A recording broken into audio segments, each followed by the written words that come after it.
Are you having a hard time figuring out what to get Dad for Father's Day? You should check out Row 1 Brand's Vintage Pictorum Gallery.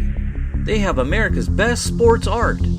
With over 7,200 historic sports prints, you're assured to find something unique for Dad this Father's Day. Instead of a boring old tie, get him a historic baseball photo taken by Henry High Sandom at the historic Polo Grounds Stadium in New York City during the 1894 Temple Cup.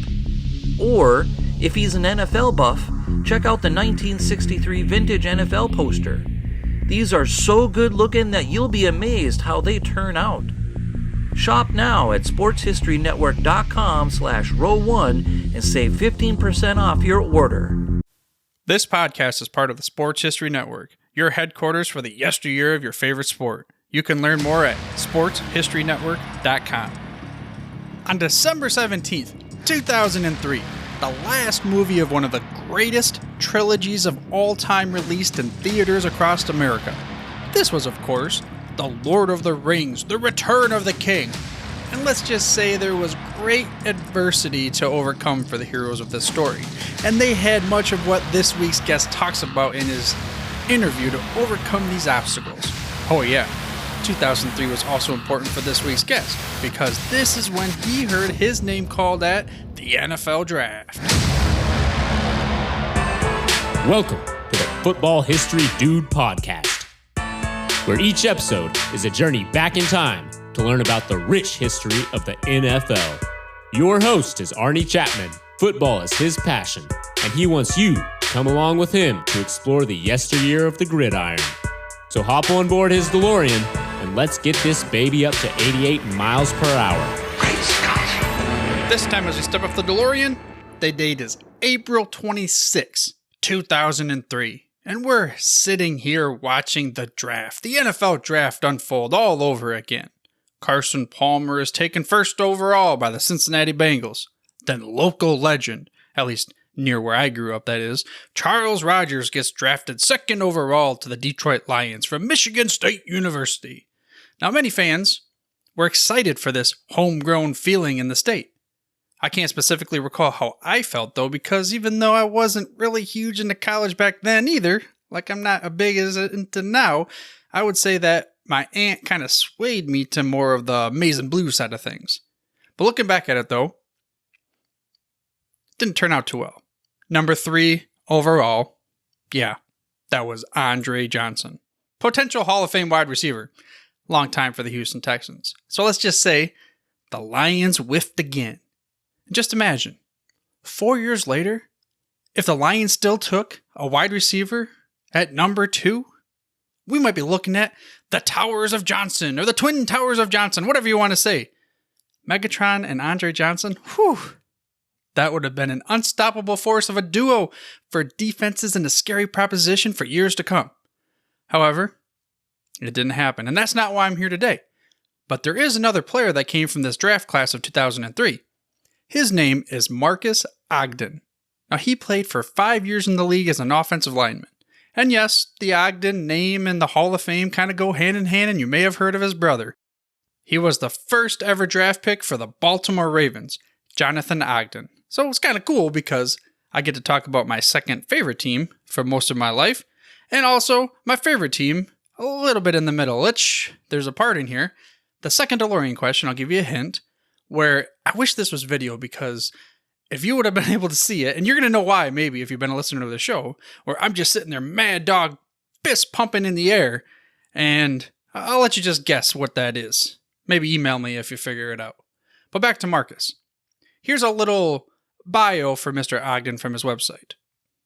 Growing up in a single-parent home with a father that inspired perseverance and fairness, Marques Ogden learned how to define his values and set his goals. Ogden attended Howard University from 1998 to 2002, where he played Division I football. He then followed his dream in his brother Jonathan's footsteps, eventually getting drafted in the NFL in 2003. Overall, he played for 5 years as an offensive lineman with the Titans, Bills, Ravens, and Jaguars. Even during the offseason, Ogden helped train football players in Europe, both physically and mentally. And with this going to be kind of a common theme here in this interview, you're going to hear about more from that mentally side of things. And speaking in the interview, you're going to hear multiple times how Marques had to overcome some obstacles, low points, whatever you want to call it, in his life and career, and be able to draw on these stories to ultimately be able to help people in his current career, which is as a business and a life coach, also an international keynote speaker. Now, if you're interested in learning about Marques and his work, head over to his website, which is at marquesogden.com. That's MarquesOgden.com. And again, of course, we're going to have links to marquesogden.com over in the show notes for you. But for now, let's get right into this, what we're going to call the spoiled milk moment with Marques Ogden. All right, so let's go ahead and just start right there with that spoiled milk moment that you had. So in 2013, I was working as a custodian in downtown Raleigh after losing my 8-figure a year business, after losing my home, both my cars, filing a complete Chapter 7 bankruptcy. And when I was working as the custodian to take care of my family, I was really just in a position where I felt deflated. I felt beat down from an NFL athlete to an 8-figure a year construction company owner to then a broke, bankrupt, making $8.25 an hour custodian. And when my rock bottom spoiled milk moment happened, Arnie, that was my wake up call. I was taking out the garbage and somebody spoiled milk, nasty, rotten meat that was in their garbage got over my body, my skin, my clothes. And that was my wake up call, Arnie, that plunged me forward to get my life back on track to where I'm at today.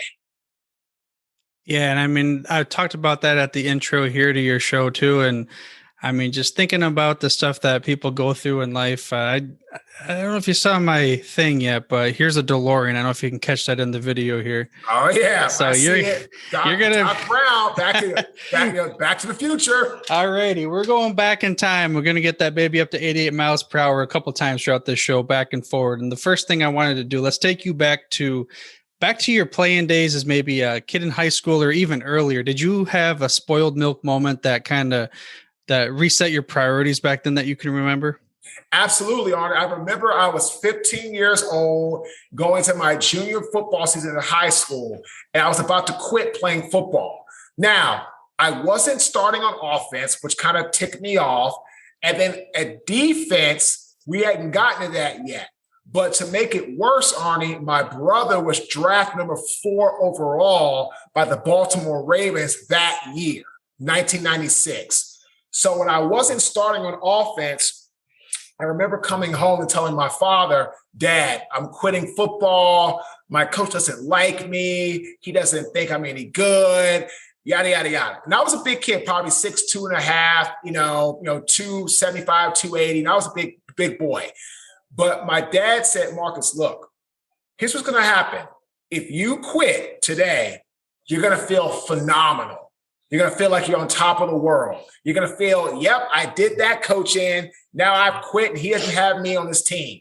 The problem is, Marques, a year from now, 2 years from now, 10 years from now, and so on, you're going to always live your life with regrets because you'll never know how good you could have been at football if you quit. Because you're never going to reach any type of potential. None. Because if you're quitting, you're not playing. If you're not playing, you're not getting better. If you're not getting better, you're going to live your life with regrets. So I remember my dad saying, Marques, the choice is yours. I'm going to love you and be your dad regardless. But if you quit playing football tomorrow morning, there's no going back. You're not going to say the next day, I want to go back. I'm not going to go through this wishy-washy with you. Either you go play or you quit and you're done. Went up that night, went to sleep, came down that next morning. I said, Dad, get in the car, I'm going to practice. And the funny thing was, Arnie, I was going to be starting on defense, but we hadn't gotten there yet. So my coach said, okay, Marques, you want to not show up because you're Mr. Hotshot? You're now on the second team. If you want to be a starter on defense, you have to work your way back up to the top. And that's what I did. Yeah, it's kind of interesting. One of the questions I was going to ask was, growing up, did you because you had that span from your brother, like you said, with, getting drafted at number 4, did you have that almost like, hey, my big bro just got drafted, I'm automatically a shoo-in? But it sounds like you had like the opposite. You almost were done with it at that point. Yeah, I was so frustrated, man. I was like, you don't want to start me on offense. Because again, I had always been playing both sides of the ball, right? Offensive line, defensive line. So being a junior now in the varsity, it was like, wow, it's a new little bit of world for me. And to make it even more difficult, Arnie, my conference is one of the most difficult in the country. We have St. John's, DeMatha, where, Chase Young went to high school, Dwayne Haskins, those guys. And you've got Good Counsel, you've got Gonzaga, you've got all these powerhouse football programs. I think, Arnie, from my senior class, like the entire class of the league, 8 or 9 of us went to the NFL. 8 or 9 of us went to the NFL. Brian Westbrook was in there. He went to the Eagles. John Day Owens went to the Chicago Bears. Zach Hilton was a tight end who went to the Saints. Marvin Brown was a fullback who went to the Ravens. I mean, you had some phenomenal football players that played college football and NFL football that were in my entire league graduating class. Yeah, that's definitely a lot of, like you said, players that moved on. I mean, for you going into Howard University, what was that transition like at the point where you weren't going to play anymore? Did you get a scholarship, or was it you just walked on? Or great question. I got a full scholarship. That was my only scholarship offer, was Howard. My dad was a Howard Bison football player as well, played from 1969, 1972. His class was one of the first, if not the first, to receive scholarships. So for me, being a full scholarship athlete at Howard was amazing, because great football program and a great institution of higher learning. I had a ball. And I remember I was having a lot of trouble my first year at Howard, academically and athletically. And I remember my dad saying, Marcus, remember how it was 2 years ago when you were a junior. This is now college football. You're 17 years old playing against people that are 20, 21, 22 years old or older. You're going to have struggles. But the struggle I will not accept is in the classroom from lack of effort. And he almost pulled me out of Howard. Said, I'm not going to allow you to waste $125,000, 5-year scholarship, $25,000 a year, for $125,000 of Howard's money because you don't want to do your work. Either ship up, go to class and fix this, or come home, get a job, and it's over. And again, my dad checked me again, and I got in line, finished with like a 3.8 in my major, 3.5 overall. And again, I'm the first, and I'm still today, the only offensive lineman to ever be drafted from Howard University to the National Football League. Yeah, and that's the natural transition. You, like you said, college and then in the NFL, and you were there for 5-6 seasons, I thought? Correct. That's correct.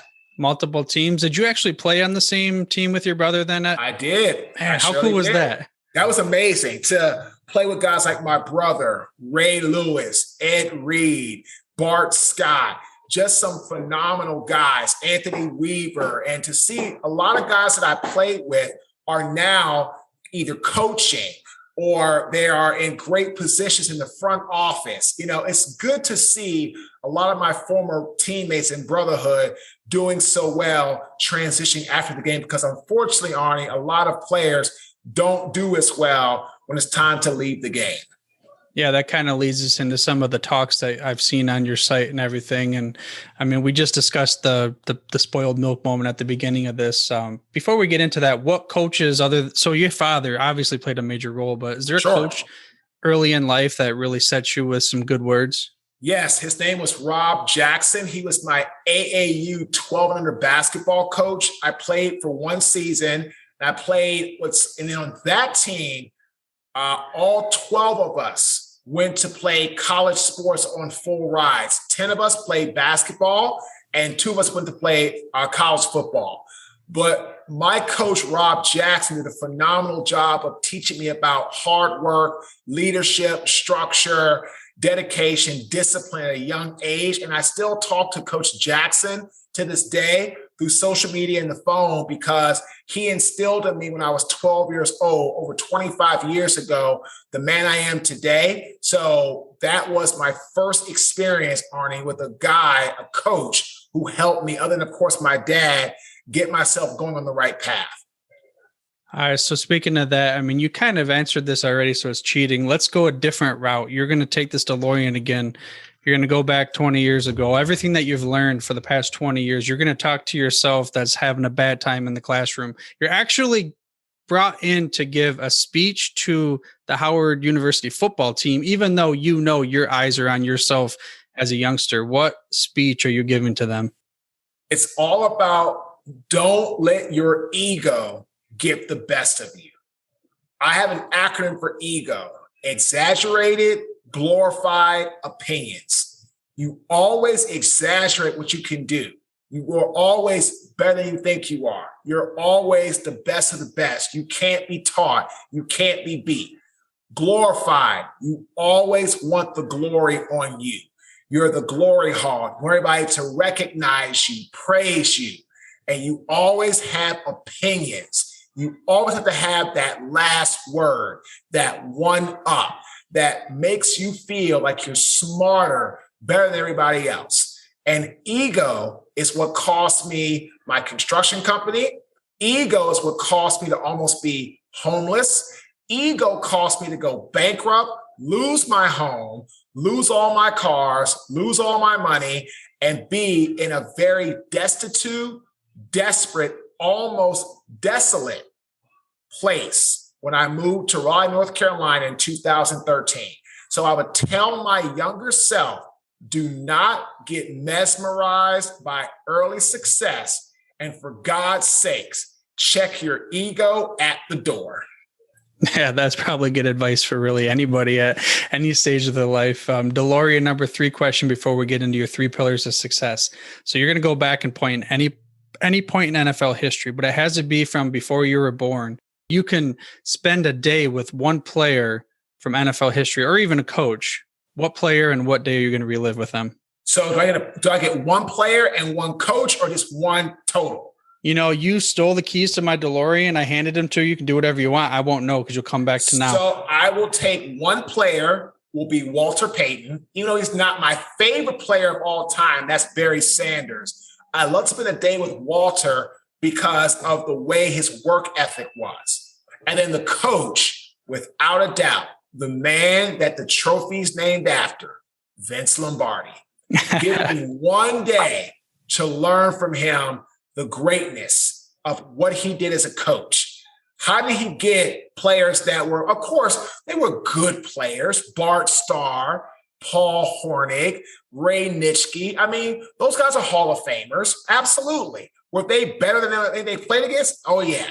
But were they the best of the best and the most talented of all time? Not even close.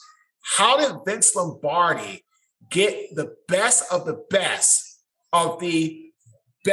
average players of their time? Again, just being real, Paul Hornig, Ray Nitschke, like these guys didn't have superior talent, like a Jim Brown, like a Red Grange. Like they didn't have that. But what they did have was great discipline, great teamwork, and they had a coach that led them all the way. So for me, I love to hear and just listen to Vince Lombardi in a team meeting give a speech. Opening, middle, end, I don't care. Just to hear him talk, that to me is who I would want to listen to, Arnie. Yeah, I'd like to go back to, especially because over this podcast, I've learned a lot more about the man that he was as far as inclusivity and everything as far as his players. More than what you said Barry Sanders, you're talking to at arm's length. I got a Detroit Lions mug or any kind of Lions thing anywhere around me. And everyone that listens to the show knows Barry Sanders. I was going to be Barry Sanders till no one's Barry Sanders, growing up. But yeah, so there's so much. I mean, obviously as a Lions fan, Packers, you joke that they're your enemy, but I didn't realize how much of a good man he was for his players. And again, inclusivity and everything else about it. So I can't argue there, even though as a Lions fan, I want to. But anyway, so we're going to close it out. I'm going to general wrap session. You can have the open mic here. Let's tell the listener of the show about the 3 pillars of success. The 3 pillars of success are as follows: ambition, drive, hard work.